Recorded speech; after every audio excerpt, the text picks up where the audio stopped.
I'm Dave Leonatti. Coming up next, we're going to tour historic structures in downtown Jacksonville. That's coming up on Building Stories.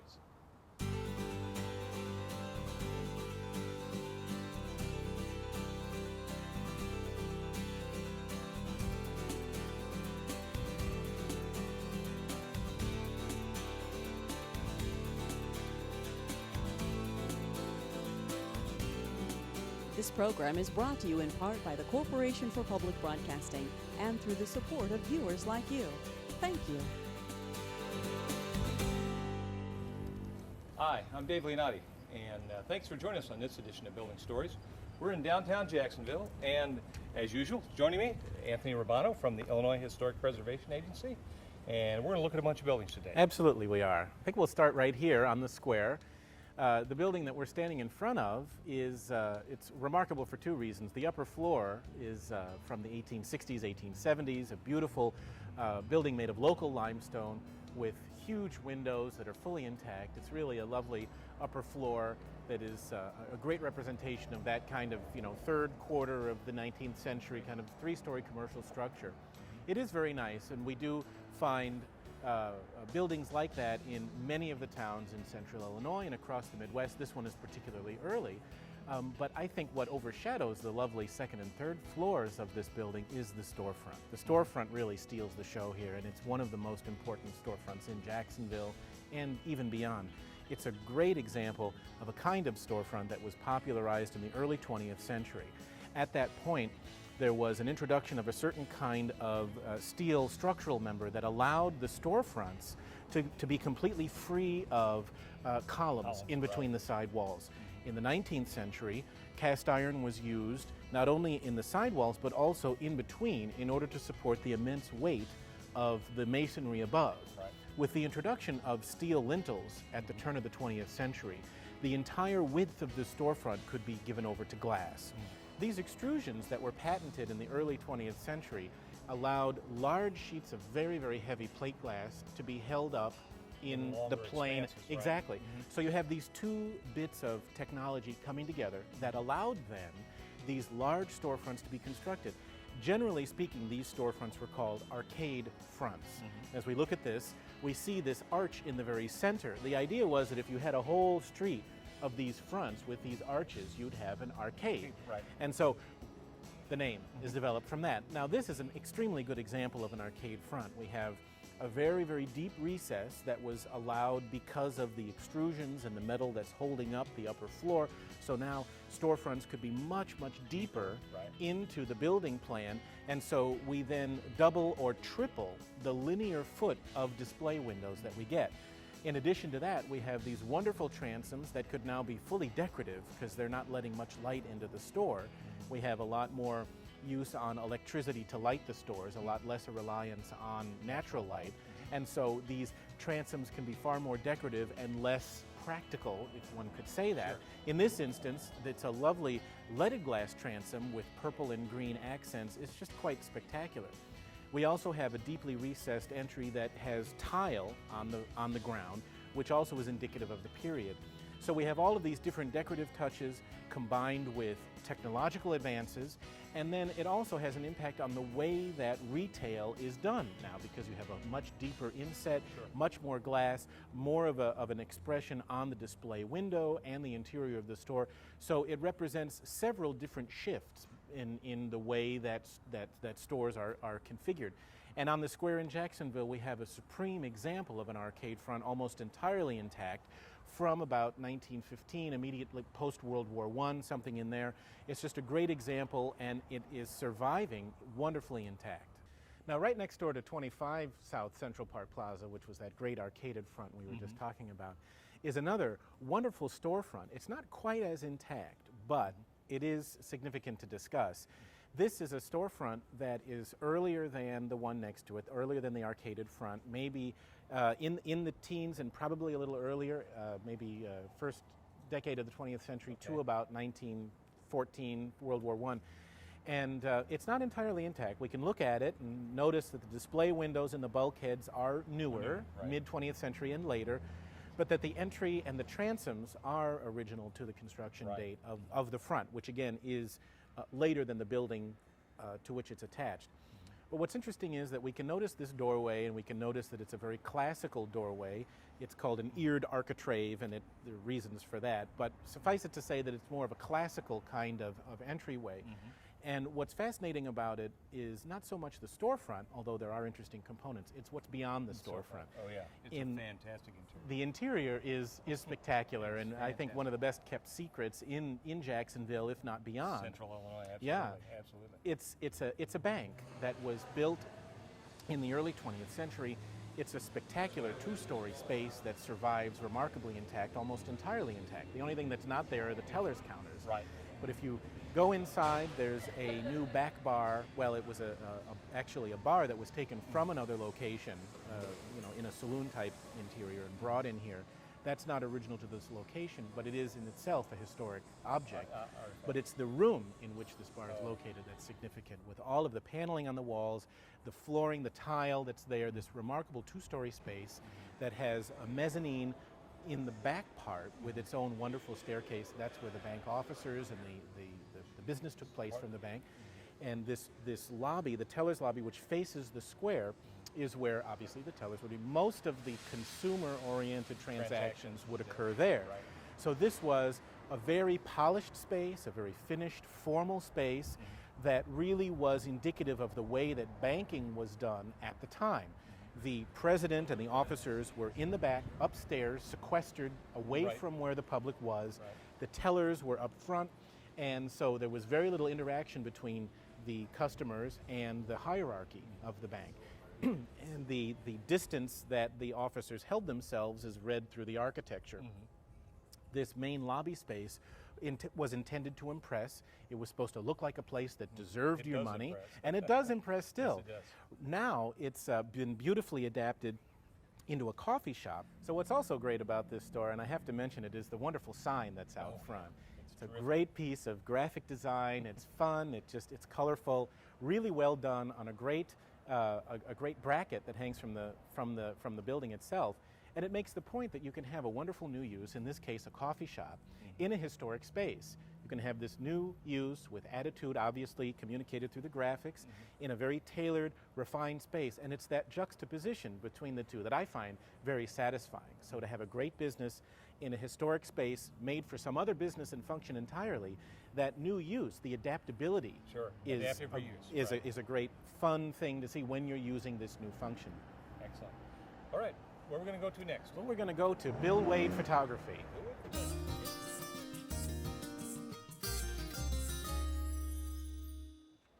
Anthony and I are on East State Street, which is just off the downtown square, 229, and we're going to look at a mid-century building right now.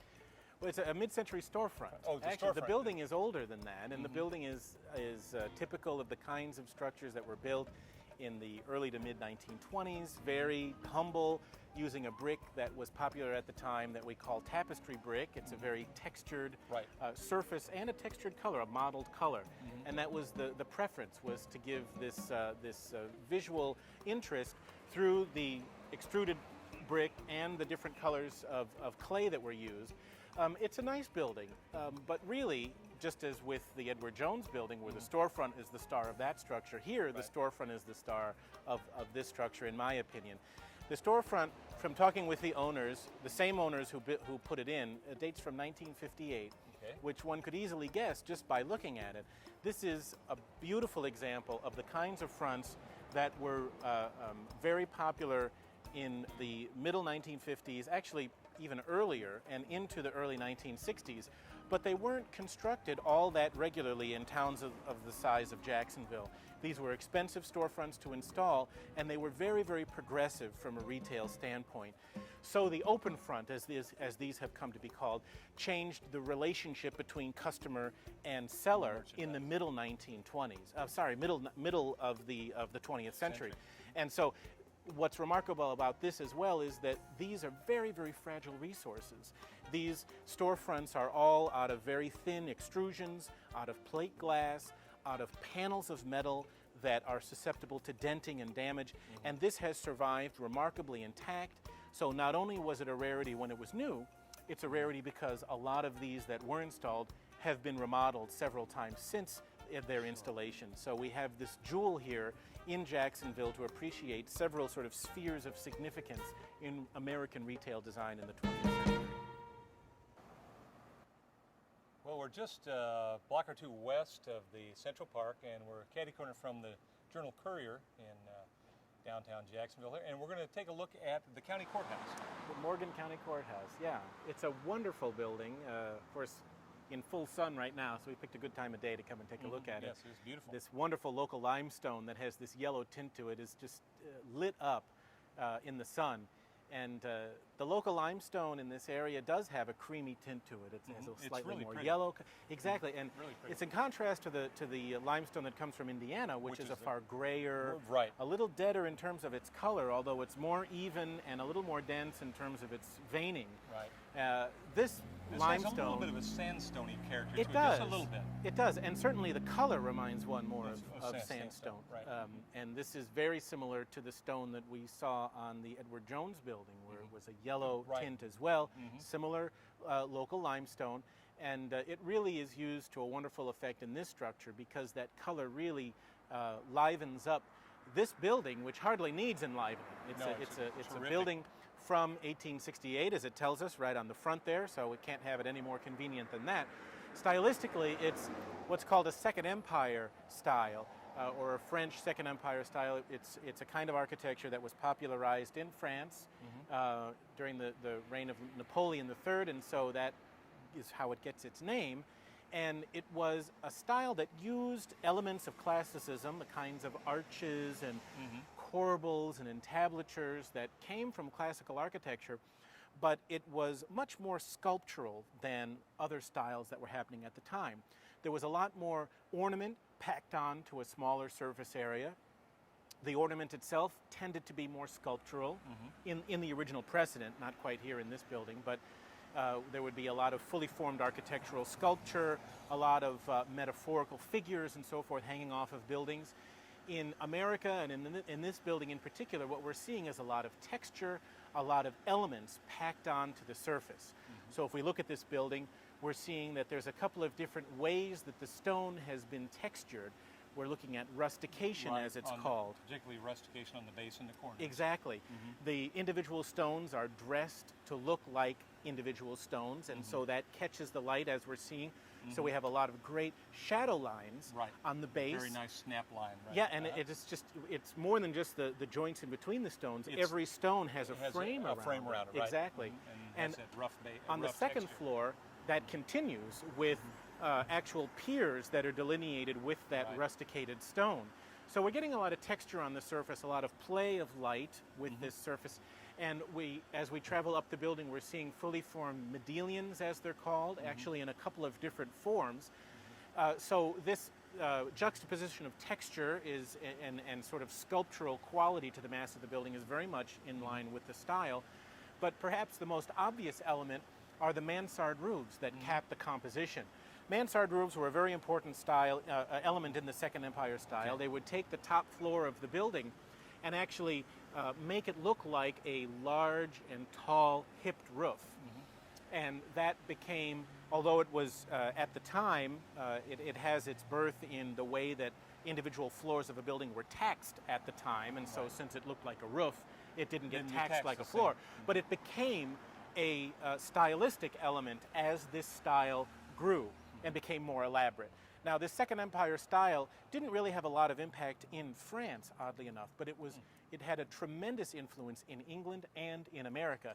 So in America, the Corcoran Gallery in Washington is generally acknowledged to be one of the earlier examples of this, of a full flowering of this style, and that was in the 1850s. So in Illinois, in the 1860s and 70s, when we're seeing courthouses being built and our own state capitol in Springfield, oftentimes the style of choice was this Second Empire style. It was elaborate, it looked very expensive, and indeed it was. It was bombastic, still rooted in classicism, so it still had that very stable and solid appearance to it. But it had a certain exuberance and a certain bombastic quality that suited very well fledgling county governments. It's a very impressive style as well. This building is quite large, all made of stone, and this sculptural quality to it with the different planes of the exterior, these towers coming up almost like an Addams Family mansion, and the way that the play of light and shadow on all of it all came together to produce this wonderful wedding cake of a building that was extremely decorative, very powerful in its massing and its ornament as well. Yeah, Tony and I were talking also before we were doing some photography and looking at it. It has a little bit, some Italian features, a little Italianate, and also one of the elements that we really liked a lot also is on the, I guess that would be the it'd be northeast corner. On the back is the tower, which is actually a chimney. A chimney. Yeah, I think that's wonderful. Articulated as another one of the towers in their height and in their sort of diminishing scale as they go around the building. And towers were a very important element on these buildings. In French Second Empire buildings that were very symmetrical, Right. you'd have a large central tower and often symmetrical towers, one on either side. Right. Here, this is more of a picturesque, if we could call it that, composition, where there's elements of symmetry, but then these towers make this building a far more picturesque, more romantic with a capital R piece of architecture. And that tower in the back that is just a chimney has a mansard roof like the front two towers and a blind window like the front two towers as well. So it's articulated as a full pavilion, even though it's just a chimney. Yes. It's still very much a component of the composition, though. Right, it's very beautiful. It is. Anthony and I have come a little bit south of the downtown. We're at 201 College, and we're at the Jacksonville Public Library. Yes, we a are. Grand building. And it's a Carnegie Library, and a really quite a wonderful one. Oh, it's really pretty. Completed in 1903, designed by the Chicago firm of Patton and Miller, a pretty prolific firm from Chicago. And it's just a picture-perfect example of Beaux-Arts classicism, the kind of architecture that Carnegie Libraries usually were built in. This very, it's sort of conservative, but this is a pretty elaborate example of that kind of architecture, heavily reliant on classical forms. And the classical forms in these buildings were usually very correct. In the county courthouse that we had seen a little bit ago, those forms were appropriated and they weren't as you would have found them in Rome or in Greece. In their original context. In their original context, This they is were more played with. contextual. This is much more correct. The individual proportions of the elements and their location on the building, much more what you would find on real Renaissance buildings, Baroque buildings, Roman buildings. And so here, classicism is being used in an attempt to really give a library the correct aesthetic meaning, so that it really is this temple of knowledge, and you have this temple front here with the four columns and the pediment on top. And so this selection of the architecture really was an endorsement of rationality and logic, proportion and symmetry, beauty in a very classical sense. So Carnegie Libraries tended to be in a very heavily reliant a classical style, and this one is a particularly good example of it. It was built of sandstone, a very nice sandstone where it has this mottled texture to it, where you could see the like strata a of the or something. exactly. It's very pretty. And the ornament of the building mostly is in a gray glazed terracotta. So the wonderful Corinthian columns and the very correct entablature and pediment all are sculpted out of clay, glazed and then fired. The rest of the building is of cut stone. The columns themselves are fully round and are of one piece of stone, so it's a pretty impressive thing. It is a pretty nice one-piece construction. All in all, the building is a very tight composition. There's a lot of ornament going on, but it's not overbearing. It's not pompous or excessive like the county courthouse, and I don't mean that in a derogatory way. No. That is just simply the way that the Second Empire style on that building much was more put exuberant together. in the way it's trying to express maybe more than one thing with more than one type of style. Exactly. Right. With this, it's a pure kind of classicism, and that fits in very well with Beaux-Arts classicism as an entity, but it also is a much clearer representation of, like I said, rationalism and integrity, so that the storehouse of knowledge is clearly communicated with the architecture. Sure, and we have the raised base with the half story, so you can bring light into the lower level of Exactly. the library. And like you say, a very literal use of all the elements here. And the interior, we go up this grand staircase so that we have a definite sense of arrival where the building is wrapping around us with the arms that come front, and we go through the columns into a very formal vestibule with staircases, and then beyond that door into a domed space with lighting. So lighting was used in an ornamental way.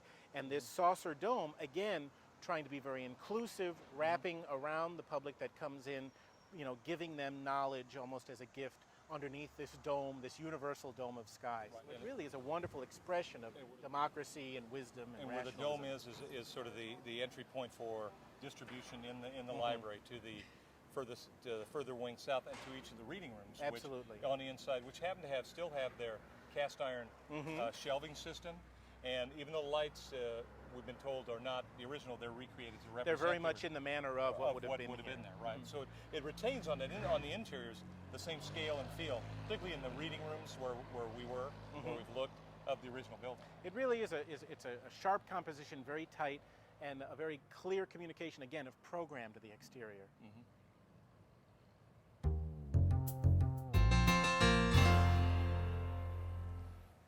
Anthony and I are now in the heart of downtown Jacksonville, and I guess they're Central Park, sort of the old original roundabout, I guess. Is that right? Was it a roundabout? It was a square. It wasn't a roundabout. A true square. Okay. So we're right here in the center of downtown. And this is it's a very interesting concept, what we're seeing here, and this has unfortunately come to define downtown Jacksonville for better or for worse, the pedestrian mall that was created here in 1974. Right. It was a very well-meaning attempt and relatively early downtown revitalization. In the post-war period, of course, the shopping mall was developed. It was developed in large part by an Austrian architect who had emigrated to this country named Victor Gruen. He had really envisioned the shopping mall outside of the downtown as a way, interestingly enough, to reinforce the identity of downtown. He thought of shopping malls as being additional satellite shopping locations so that people would be able to sort of, you know, link mentally with the downtown, and they would be in support of the downtown, not instead of the downtown. Not as a competition. Right, and so he thought of the shopping mall as allowing the downtown to mature. And so the satellite locations became nodes for then other development to grow, but that the downtown would always be primal. And so he was very disappointed to see that shopping malls supplanted the downtowns. And so he again developed the pedestrian mall, interestingly enough, in the late 1950s, early 1960s, as again a way that downtowns could at that time reclaim their primacy within the economic shopping consumer realm that they had sort of given over to the shopping mall. Shopping habits really were not easily adaptable to that idea. So it was a great planning effort, but in practice it didn't really work so well. Jacksonville embarked upon the creation of a pedestrian plaza really at the tail end of when the industry was promoting these things. There was a large federal grant available in 1974, and it was specifically for downtown revitalization in this way, and so Jacksonville took advantage of it. When Gruen saw that the pedestrian malls weren't working, even though he did not design this one in Jacksonville, this is very much in the manner that he would recommend at the time that these were popular, but he was so disillusioned with how these were appropriated that he returned to Austria. I mean, it was really an unfortunate career. He was known as Victor Ruin in professional circles, and it was terrible because he developed the shopping mall and the pedestrian mall as a way to strengthen downtowns, and neither worked that way. He had a great idea of how it should foster a different sort of civic. And this here in Jacksonville is really a good example of many of the elements that he argued for: additional buildings and support structures and infrastructure and all of that. And it just didn't work. Now there is a plan afoot in Jacksonville to return this downtown square to a vehicular access, putting the streets back that had been removed, removing some of what are called here quad buildings. 3 are left. One has been demolished in anticipation of an opening back up of the square. There is enough left to get a sense of what the pedestrian mall was in the 1960s and 70s in America. But then hopefully beyond that we can remember them in photographs thereafter. But let's take a look at one particular element let's in go over the square, here to the amphitheater. The amphitheater. So this amphitheater here is really kind of a quintessential element in these planning projects from the 1960s and 70s, public spaces from that period by important architects. I mean, architects across the board, signature architects and local firms. This happened to be designed by a local firm. There's a lot of these large civic and very sort of, these kinds of planning gestures that seek to really bring the audiences in to really engage the public. Things like amphitheaters, walkways, underground tunnels and access hallways and so forth. And they only worked sometimes. If you look at the Krannert Arts Center in Champaign, by an important architect, Max Abramovitz, there's an amphitheater on the top of that. That's true. If you look at the University of Illinois Chicago by Walter Netsch, there was an amphitheater included in that large master plan. And these sort of amphitheaters were very much of the time, very much an element that looked great in plans, so architects and planners really like to put them into projects, but they weren't necessarily as used in the kind of inclusive entertainment way that they were envisioned. Here we have this multi-level amphitheater, polygonal in shape, focused on a stage, ringed by seats and so forth, this time out of pressure-treated lumber. And so you can see how impressive it is in plan and in person, but from a functional standpoint, it never really lived up to the hype that accompanied them. And that's really across the board, not specific to only this one. This sort of, when you talk about the 60s and 70s, sort of a different gesture than, say, the old band shell that would have been on top of or in the center of a park. It's similar similar in in the function? idea, but it's less romantic with a capital R than a band shell. I mean, at the time, you'd think of in the 1960s movies like The Music Man came out, or Hello Dolly, where it was looking at the end of the 19th century in a very romantic way. So architects wanted to get that kind of use. They wanted to get that kind of community involvement. But instead of a bandstand, this amphitheater, which is far more architectonic, it was seen as more comfortable because there are actual seats. But it also is an interesting spatial gesture as well, not just a structure plopped on a lawn, but an actual playing with the topography and different materials and so forth. And so it was seen that even when this isn't in use, you could have meetings here, gatherings, lunches, picnics. You could just sit on it and enjoy the shade. More informal things could still occur, impromptu seating areas. That was a big thing that these planning projects often involved. And so again, this is a great example of it, and it has weathered as pressure-treated lumber does. It's at the end of its material life, but in terms of its programmatic life, it never really lived up to the kinds of expectations that planners and architects and engineers had of them at the time. It's still intensely interesting to consider it, though. Well, I tell you, that's about all the time we have on this edition of the program. I'm Dave Leonatti. This is Anthony Rubano, and thank you for joining us on this edition of Building Stories.